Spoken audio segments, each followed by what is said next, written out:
Salut la compagnie, c'est Jules Melon et aujourd'hui, dans l'Impro Ciné Critique, je vais avoir du mal à faire cette vidéo parce que j'ai vu un film qui m'a marqué d'une certaine manière, qui m'a un petit peu mis mal à l'aise. Je m'y suis pris à 3 fois pour le finir, c'est assez rare. Gone Girl, sorti en 2014 et réalisé par David Fincher, dont c'est la dernière œuvre à date au cinéma, en attendant son prochain métrage sur Netflix prévu dans quelques mois apparemment, et après sa série Mindhunter, sortie sur la même plateforme. Un réalisateur que j'aime beaucoup, sur 3 chefs-d'œuvre selon moi. Seven, extraordinaire, qui lui aussi m'avait mis mal à l'aise et que je considère depuis comme une œuvre culte, donc... Fight Club, lui, ça c'est un film culte que beaucoup de gens connaissent évidemment, et l'étrange histoire de Benjamin Button, très émouvant avec Brad Pitt. Mais aussi David Fincher, ce sont quelques films qui m'ont un petit peu laissé de côté, voilà, sur le bord de la touche, on va dire ça, comme Zodiac ou The Social Network, que j'ai objectivement apprécié, voilà, pour tout ce qui en découlait, mais pas ultimement comme beaucoup de gens l'avaient fait à l'époque de leur sortie. Et ici, il fallait que je voie ce Gone Girl, parce que David Fincher, donc vous l'avez compris, il faut quand même que j'aille au bout de sa filmographie. Il me restera The Game et Millennium aussi à voir de lui, il me semble. Et puis sorti dans les années 2010, une période que je retrace un petit peu ces dernières semaines sur ma chaîne, puisque je suis en mode rattrapage de ces dernières années-là. Et c'est un thriller, voilà ce film, je vais avoir du mal à trouver mes mots, ça va être une vraie, ultimement vraie impro ciné-critique avec des bafouilles et tout à l'ancienne. Au casting, on y retrouve Ben Affleck, oui, l'ex-Batman du DCU, dans le rôle du mari, Nick, et Rosamund Pike, dans le rôle de Amy, l'épouse. Parce qu'il s'agit d'un thriller qui tourne autour d'un couple, un couple que l'on présente comme heureux par certaines scènes de flashback, où 5 ans auparavant ils se sont rencontrés, épousés et tout avait l'air totalement de bien se passer, mais on voit à la suite de ces flashbacks que face à la réalité des choses, leur relation a commencé à se déliter. Et en parallèle à tout ça, sur le moment présent du film, le jour du 5e anniversaire de ce mariage, on se rend compte que l'épouse Amy a disparu. C'est le mari rentrant chez lui qui voit la table du salon fracassée et qui n'a plus sa femme dans son foyer. Et du coup, il appelle la police, il est paniqué. Et première énigme, premier mystère du film, qui va durer un certain temps, on va se poser la question, mais qu'est-il arrivé à Amy? A-t-elle été kidnappée? Est-elle morte quelque part? Est-elle partie d'elle-même? On se pose la question. La police va mener son enquête. Le mari, on sent qu'il va se prêter au jeu, il va être honnête, mais il n'est pas à l'aise face notamment aux médias, face aux questions de la police, face même à sa propre famille ou à la famille de son épouse. C'est assez particulier. Et très vite, ce film à énigmes, qui propose d'ailleurs des énigmes dans l'énigme, puisque le jour du 5e anniversaire, c'était une tradition, sa femme avait proposé une sorte de chasse au trésor pour trouver le cadeau de mariage, enfin le cadeau d'anniversaire, de mariage et tout. En fait, à travers ces énigmes-là, le mari va essayer de faire sa propre enquête pour savoir où est passée sa femme. Et voilà. Bon, il faut savoir déjà que ce film est une adaptation d'un roman écrit par Gillian Flynn, une auteure, qui a elle-même adapté le scénario du film. Un roman qui s'appelle Les Apparences en français et Gone Girl du coup en VO, et il est amusant de constater qu'en français pour le film ils ont gardé le titre original. Et c'est très bien joué parce que c'est autour de ce mystère. Gone Girl, vous avez 2 interprétations possibles. The girl is gone, elle est partie, ou gone dans le sens she's dead, est-ce qu'elle est morte? Et évidemment, on va mettre du temps à répondre à cette question, et c'est à travers les flashbacks que l'on voit qu'on va commencer à comprendre certaines choses aussi. Alors, au casting, j'ai dit qu'il y avait 2 acteurs principaux, mais il y a aussi 2 acteurs secondaires très intéressants, dont Neil Patrick Harris, que vous avez pu apprécier dans la série How I Met Your Mother, et qui est ici dans un rôle à contre-emploi sur lequel je reviendrai dans la zone spoiler. Oui, je vais faire une petite zone spoiler, sinon je ne vais pas m'en sortir. Il y a aussi Carrie Coon, que j'avais pu apprécier, elle, dans la série, l'excellente série de Leftovers, et qui joue, si je ne me trompe pas, la sœur. Oui, celle qui joue la sœur, la flic, la policière étant jouée par Kim Dickens, si je ne me trompe pas, là, j'ai pas les noms sous les yeux, qui elle a joué dans Fear the Walking Dead. Oui, il y a beaucoup d'acteurs de séries, il aime les séries, David Fincher.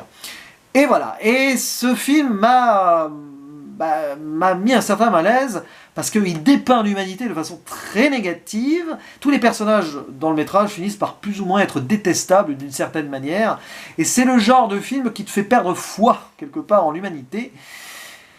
Et je sais pas, j'ai ressenti voilà, une sorte de boule au ventre par certains moments, mais ça c'est du David Fincher tout craché, quoi. Parce que Seven, la première fois que je l'avais vu, c'est pareil. Pour d'autres raisons, un peu plus gore aussi, ce film m'avait presque traumatisé. Je l'avais vu jeune, mais quand je l'avais revu, par contre, bah, j'avais aimé direct tout en étant traumatisé. C'est un petit peu le cas de ce Gone Girl, parce que je peux vous le dire, je l'ai aimé ce film. Mais il y a quelque chose qui m'a traumatisé dans la relation entre les personnages, par l'évolution de l'histoire aussi. Et Seven, bah, quand je l'avais revu, j'avais adoré. Alors il est potentiellement possible que ce Gone Girl devienne un de mes classiques à terme, mais il faudra que je le revoie. Ça c'est la force de Fincher, qui joue avec les faux semblants, et qui a une façon de mettre en scène assez, on va dire, mécanique d'une certaine manière. Il calcule beaucoup les choses, et puis avec cette couleur très fincheresque, hein, comme on l'a pu le voir récemment dans Mindhunter, très sombre, voilà, il y a un côté mécanique, j'ai pas le mot, voilà, je répète mécanique, mais il y a un autre mot, qui me reviendra peut-être dans ses réalisations, qui fait que parfois ça passe, comme dans la plupart de ses thrillers, ou ça peut casser sur certains moments, par exemple de Social Network, j'avais pas trouvé l'ambiance adéquate, même si je comprends ce qu'il avait voulu dépeindre sur l'histoire donc du créateur de Facebook, oui, quelque part. Toujours cette critique sociale, oui, parce que ce Gone Girl, il y a une véritable critique sociale, il y a un cynisme absolu, il y a une satire sur la société américaine, la société de consommation, la société du mariage et des apparences, parce qu'une fois que tu es marié, bah, tu dois bien paraître face aux autres, face à tes amis, face à ta famille. Il y a les médias qui s'en mêlent, puisqu'il faut savoir que les deux époux sont des auteurs, des écrivains, et la femme qui a disparu est connue, donc les journalistes viennent s'en mêler, viennent fouiller, le mari est un petit peu pris à partie, il essaye de s'en sortir, mais n'est-il pas lui-même coupable? Voilà, il y a beaucoup de choses qui restent très mystérieuses, mais voilà, alors les acteurs sont très bons, je vais développer sur ce point-là dans la partie spoiler, parce que sinon je serais déjà obligé de révéler certaines parts de l'intrigue. Donc, spoiler, arrêtez-vous là, sinon bah, ça servirait à rien que vous regardiez le film. Spoiler pour ceux qui ont vu le film. Donc, qu'est-ce qui s'est passé pour Amy, l'épouse? Eh ben, elle a mise en scène, parce que voilà, ce film, c'est une mise en scène dans la mise en scène, il y a un côté méta, mise en abîme. David Fincher manipule ses spectateurs, tout comme la femme, Amy, manipule son mari, elle veut se venger de son mari, qui aurait été violent avec elle, hein, qui ne l'aime plus suffisamment, hein, et elle veut donc se faire passer pour morte, et limite même, elle planifie son suicide au début, mais elle va vite changer d'avis, pour que son mari porte toute la culpabilité. C'est complètement machiavélique. C'est ça qui m'a rendu mal à l'aise, parce que waouh, quand même. Et puis en plus, il y a un retournement de situation, c'est qu'elle va pas au bout de son truc, son plan va changer, et elle va utiliser un ancien compagnon de lycée qui avait été assez, enfin un ex à elle, qui avait été assez collant et un petit peu dur avec elle d'une certaine manière, joué par Neil Patrick Harris. Elle va se servir de lui, alors que lui il est tout content, elle revient vers moi, et il veut la posséder comme objet, mais c'est elle qui se sert de lui pour mettre en scène elle-même son propre viol, et le tuer, pour en gros faire passer voilà, sa disparition pour un kidnapping par cet homme, et après elle l'a tué par légitime défense. C'est glauque. Il y a une scène glauquissime où elle se fait violer de force, elle se laisse violer de force, enfin elle appelle au viol à elle-même pour le tuer. C'est une scène totalement viscérale qui va rappeler un petit peu Basic Instinct, même si c'est pas tout à fait pareil, avec la mort autour de l'amour, autour de l'acte sexuel.